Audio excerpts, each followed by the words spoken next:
The order came down on a Tuesday morning, crisp and final like a bullet casing hitting concrete. "Cadet Raina Hale," barked Master Sergeant Colburn, his voice echoing through the training range. "You're done here. Pack your gear. Sniper school isn't for you." The words stung sharper than recoil. Raina had known this was coming at the skeptical glances, the muttered jokes about the girl who thought she could hang with the sharpshooters. Still, hearing it aloud felt like a round through her chest. The men around her lowered their rifles and tried not to smirk. Some didn't bother. She unclipped her headset slowly, deliberately, refusing to let her face betray the fire burning inside. "Permission to ask why, Sergeant?" Colburn squinted at her, chewing the inside of his cheek. "You lack discipline. You don't follow the manual. Your stance, your breathing, your broken bar, everything. You're here on waiver. Hale, time's up." The range was silent except for the wind. Her rifle, a weathered M110 with desert paint fleeking off, rested at her side. She had carried it through 2 deployments already. Not a school-issued weapon,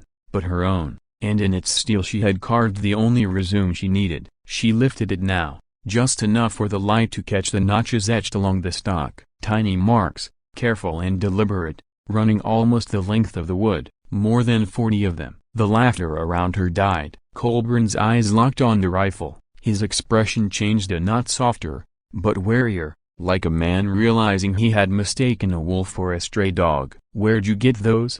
he asked quietly. Raina slid the rifle strap over her shoulder. "Every mark is one I've put in the dirt, Sergeant. Some in Kandahar, some in Helmand, some you'll never read about in after-action reports." She stepped closer, voice steady. "You can order me out of sniper school, but don't mistake me for someone who doesn't belong." Raina Hale hadn't grown up dreaming of rifles or camouflage. She was a mechanic's daughter from El Paso, small-framed, bookish, the kind of girl people assumed would be fragile. At 16, her world broke when her older brother, a Marine, was killed by a sniper in Fallujah. The military didn't scare her after that. It called to her. She enlisted at 19. Scraping through basic with stubborn endurance. Combat tours hardened her. On her second deployment, when her squad's designated marksman was taken out, she picked up his rifle and found almost by instinct that the scope felt like a second eye. The shot she made that night,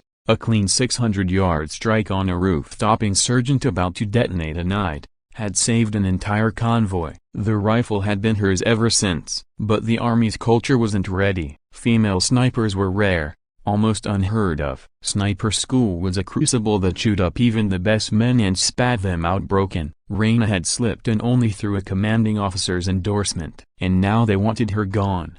2 days later, the school was interrupted by reality. A convoy had been ambushed near the Syrian border. Satellite intel spotted a fortified compound bristling with enemy fighters. Worse, a captured aid worker was being held inside. Local commanders needed eyes and precision fire on that compound before they could greenlight a rescue op. "Sniper team deployment," Colburn announced to the assembled trainees. His gaze swept the room, lingering a fraction too long on Raina. Assignments were made. Raina was not called, but as the teams prepared to move out, a colonel entered the room, flanked by aides. His eyes went straight to Raina, then to the rifle strapped across her chest. "Is this the one?"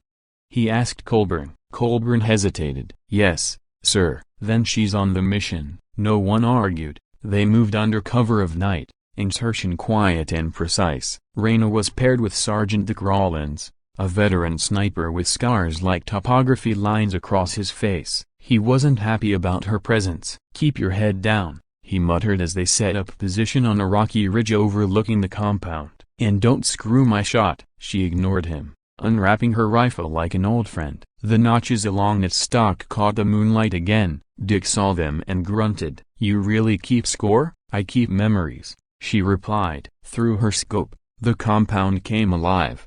Armed men pacing, vehicles pulling in, floodlights sweeping arcs across the dust. On the second floor of the main building, she caught sight of a window with bars. A figure moved inside a small, slumped, the captive. Her breath slowed. Her body settled into that place of stillness she knew so well, where the world narrowed into crosshairs. 3 guards at the gate, she whispered. 2 more on the roof. Spotting. Copy. For 6 hours, They watched, every detail recorded, every change reported. Dawn crept over the horizon. Then the order crackled through the comms. Rescue team inbound. Snipers, clear the way. The compound erupted in chaos as the assault team advanced. Gunfire rattled. Raina took her first shot, a clean drop through the roof guard's chest. Before the body hit the ground, she shifted, exhaled, and ended the second rooftop threat. Dick muttered, "Damn." The gate guards scrambled, shouting into radios. Raina tagged one,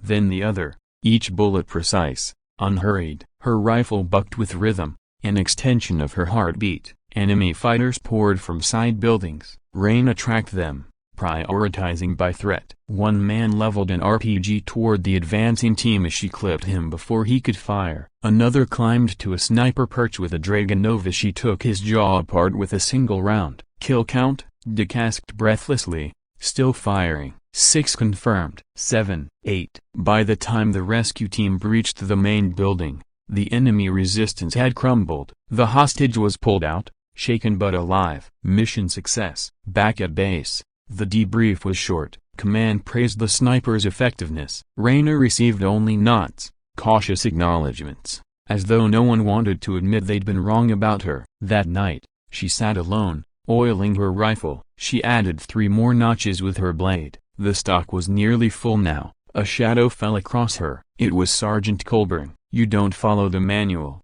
he said quietly, "but I'd take you on my team any day." She looked up, surprised. "You still want to walk out of sniper school, Hale?" She didn't answer. She didn't need to. Her true trial came weeks later. A high-value target, an insurgent commander known for orchestrating cross-border raids, was located in a mountain village. Intel was shaky. Drones couldn't get close. Only a sniper team could eliminate him without collateral damage. Raina volunteered. Colburn didn't stop her. The insertion was brutal. A 2-day hike through jagged passes, packs heavy with gear, every step echoing in her knees. The team bivouacked on a cliff overlooking the village, a scatter of stone houses below. For 12 hours, nothing. Then, just before dawn, a man emerged from a house surrounded by bodyguards. Scar across his cheek, the target. The shot would be nearly 1,200 yards. Wind unstable. The village was stirring, children running,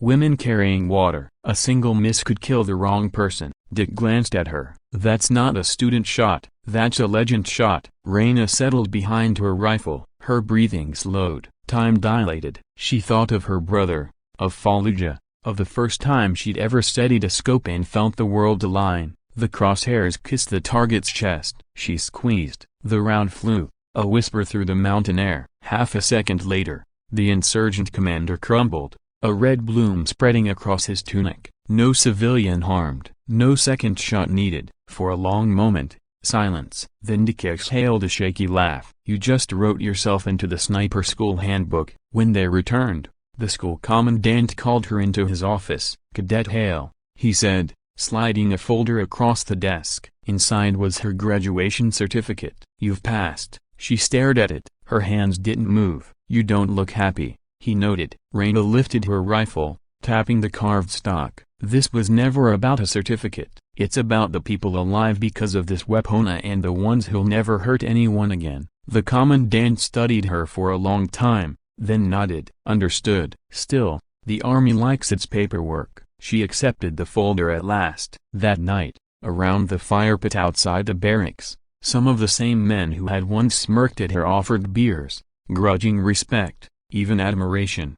She didn't bask in it. She only sat quietly, rifle across her knees, tracing the newest notch with her thumb. The rifle told her story better than words ever could, and she knew the stock wasn't full yet.